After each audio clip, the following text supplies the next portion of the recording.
दीन मोहम्मद जुहान के साथ आप सो जाएं, सिर्फ आज का दिन है, फिर हम एडजस्ट कर लेंगे। कबीर ने परीशे को ताड़ते हुए कहा, क्योंकि उसे परीशे का एटीट्यूड एक आंख नहीं भा रहा था।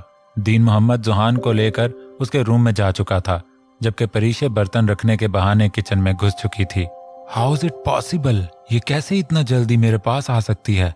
मुझे इस लड़की की कुछ समझ नहीं आ रही।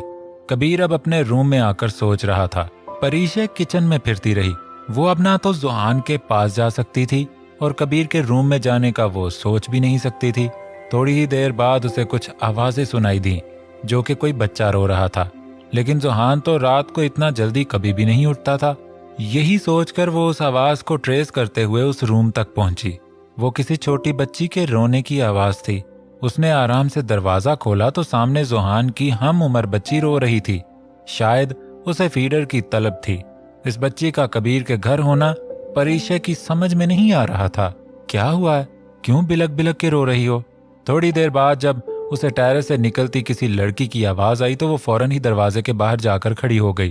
क्या मतलब? कबीर इसके साथ, ये औरत और ये लड़की? ओफ गॉड! परीशे ने अपने चेहरे को अपने दोनों हाथों से ढांप लिया था। अब उसका इधर खड़े रहना मुहाल था। उसने फौरन इस जगह से दूर जाने की हामी भरी, लेकिन जैसे ही पीछे मुड़ी तो वो उसी की तरफ बढ़ रहा था। कबीर को रात को अंजलि के रोने से सख्त कोफत होती थी, इसलिए आज भी उसकी बर्दाश्त खत्म हो चुकी थी और इन दोनों माँ बेटी के रूम के दरवाजे को जोर से खटकाता था, जिससे उसे लगता था कि सोई हुई जूली उठ जाती थी। लेकिन जूली तो रात भर वसीम से बात करती थी। उसने कबीर को खड़े देखा तो उसकी हिम्मत जवाब दे गई। You bloody! अभी परीशे चीखने ही लगी थी जब कबीर ने उसके पास आकर उसको कमर से पकड़ा और दूसरे हाथ से उसका मुंह बंद किया और घसीट कर दरवाजे के साथ लगाया। परीशे की आवाज, बल्कि चीखने से हर कोई उठ के बाहर आ सकता था, लेकिन कबीर नहीं चाहता था कि इस रात वो ऐसा कोई हंगामा खड़ा करे, क्योंकि जूली का सच जब तक उसके सामने नहीं आना था, कबीर को उसे यही शो करवाना था कि परीशे के और इसके ताल्लुकात दुरुस्त हैं, ताकि वो इन दोनों की दूरियों का फायदा न उठा सके। और अब कबीर को पता चल चुका था कि परीशे ने रूम में दोनों को देख लिया है, लेकिन जूली को परीशे की आमद की खबर अभी तक नहीं हुई थी, क्योंकि वो रात को ही घर वापस आई थी। परीशे को अपने चेहरे पर कबीर की सांस पड़ते हुए महसूस हो रही थी। कबीर अभी भी उसके नक्श नक्श को अपने अंदर उतार रहा था। परीशे ने अपने दांत उसके हाथ पर गाड़ कर उसे हाल में वापस खींचा। आउच! कबीर को दर्द से कराह कर अपना हाथ हटाना ही पड़ा। इससे पहले कि वो कुछ बोलती, कबीर उसे धकेलते हुए अपने रूम में ले आया। परीशे ने उसके रूम में पहुंचकर एक झटके से अपना बाजू की गिरफ्त से हटाया। देखो, खबरदार जो मेरे साथ कोई ओछी हरकत करने की सोची। मैं यहाँ आई हूँ तो सिर्फ एक मजबूरी से, सिर्फ फारान और जुहान की वजह से। उनकी खुशियाँ नहीं छीनना चाहती। तुम्हारी फैमिली से मुझे कोई मतलब नहीं है। मैं जल्द ही यहाँ से। परीशे उसके आगे कुछ न कह सकी, क्योंकि कबीर के होंठों ने उसके होंठों पर अपना कुफल लगा दिया था। उसके होंठों में आज भी वही मिठास थी जो कबीर को 2 साल पहले महसूस होती थी।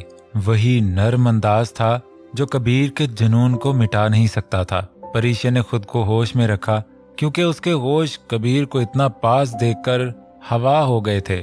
उसने कबीर को खुद से दूर धकेला, जो कि अब अपने दोनों हाथ से उसकी कमर को दबोच रहा था, और साथ साथ उसके अमल में और भी शिद्दत आ गई थी।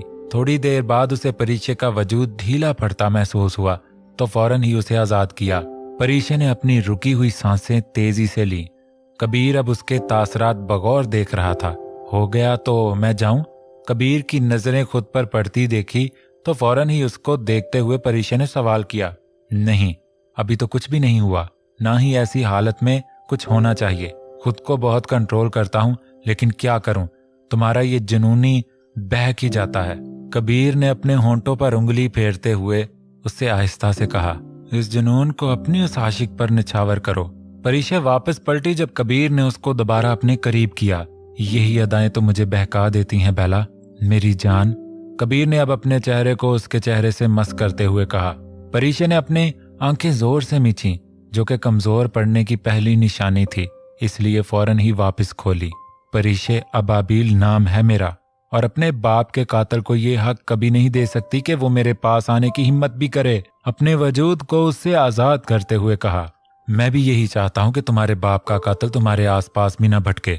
मैं तुमसे वादा करता हूं जल्द ही तुम्हें उसका पता लग जाएगा बेला। फिर तुम्हारी मेरे साथ सारी नाराजगियां रायगा जाएंगी बेला, लेकिन याद करना इन नाराजगियों का बदला मैं तुमसे रोज वसूल करूंगा अपने तरीके से।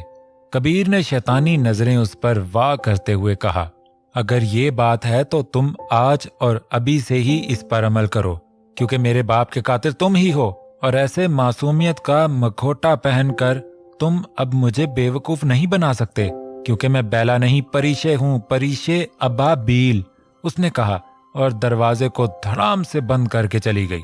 ओ गॉड, कौन है वो इंसान जो मेरी खुशियां हड़प गया? ऐ खुदा, जल्द ही इससे मुझे मिलवा दे। क्या एक नई जिंदगी, एक नई कहानी नहीं हो सकती?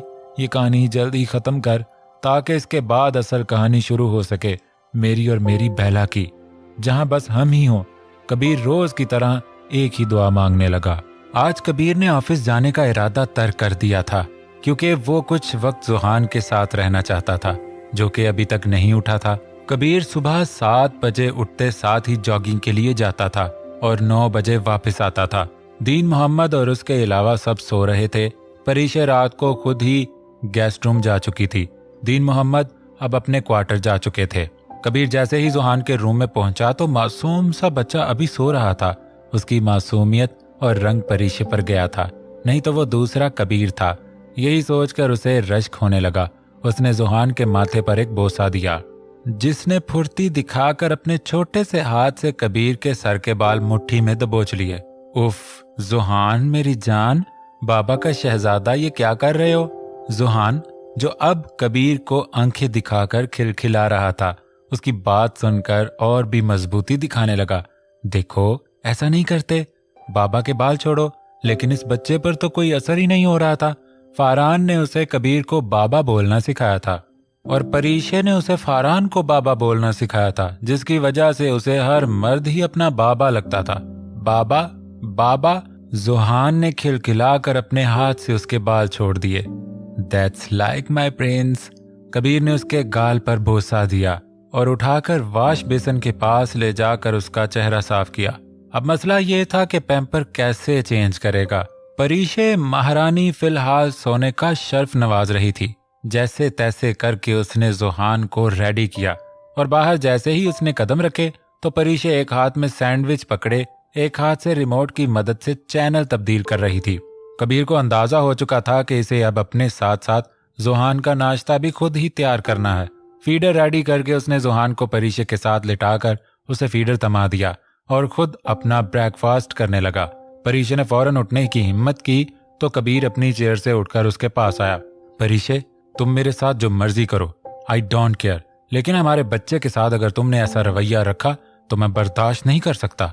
इससे अच्छा है तुम खुद संभल जाओ, नहीं तो मेरा संभालना तुम्हें बुरा लगेगा। मुझे फर्क नहीं पड़ेगा। परीशे ने उसकी बात सुनी अनसुनी की और जाने लगी। कहाँ जा रही हो तुम? कबीर ने उसका हाथ दबोचा। जुहान के सामने ये सब नहीं चलेगा। एटलीस्ट उसके सामने तो नॉर्मल बिहेव करो ताकि उसका फ्यूचर अच्छा बन सके। कबीर ने उसे बिठाते हुए उसकी गाल थपथपाते हुए कहा। जुहान ने कबीर के हाथ परीशे के चेहरे पर पड़ते देखा तो उसने हूबहू अपने बाप की तरह तेवरी चढ़ाई और एक झटके से कबीर का हाथ दूर हटाया और अपने हाथ में पकड़ लिया। मेरे प्रिंस, बाबा सिर्फ आपके ही हैं। इतने अनसिक्योर क्यों हो रहे हो? कबीर जुहान की हरकत पर मुंह खोलकर हंसा और उसके माथे पर बोसा दिया, जो कि परीशे को देखकर मुंह बना रहा था।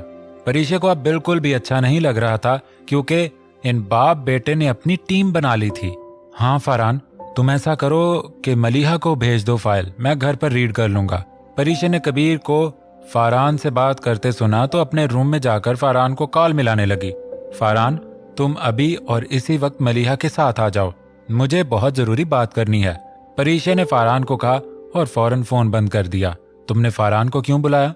जैसे ही परीशे पीछे मुड़ी तो कबीर उसकी तरफ आ रहा था।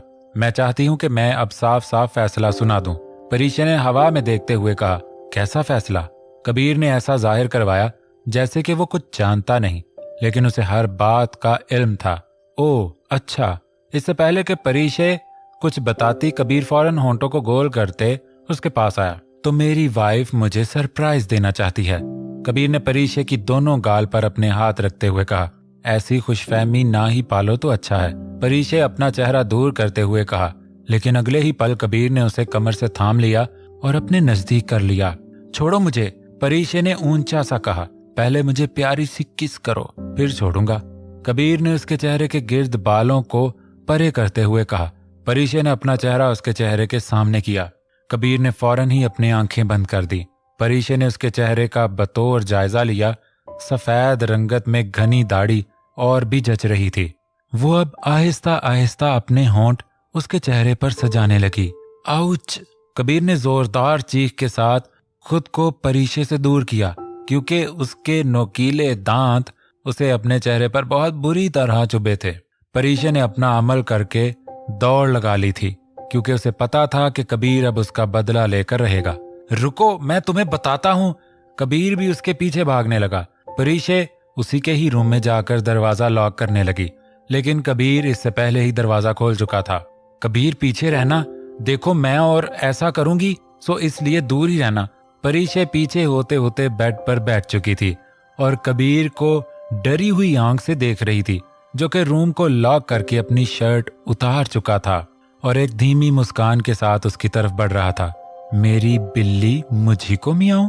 कबीर ने परीशे को बेड पर धक्का दिया, जिससे वो बेड पर लेट गई और अपनी आंखें भींच गई। उसे भी अंदाजा था कि अब कबीर उसे बिल्कुल नहीं छोड़ेगा। हेलो, आज कोई भी नहीं आ रहा तुम दोनों में से, और हाँ, जुहान को दीन मोहम्मद से कहकर अपने पास बुला ले। आज मैं किसी का दिमाग ठिकाने लगाना है।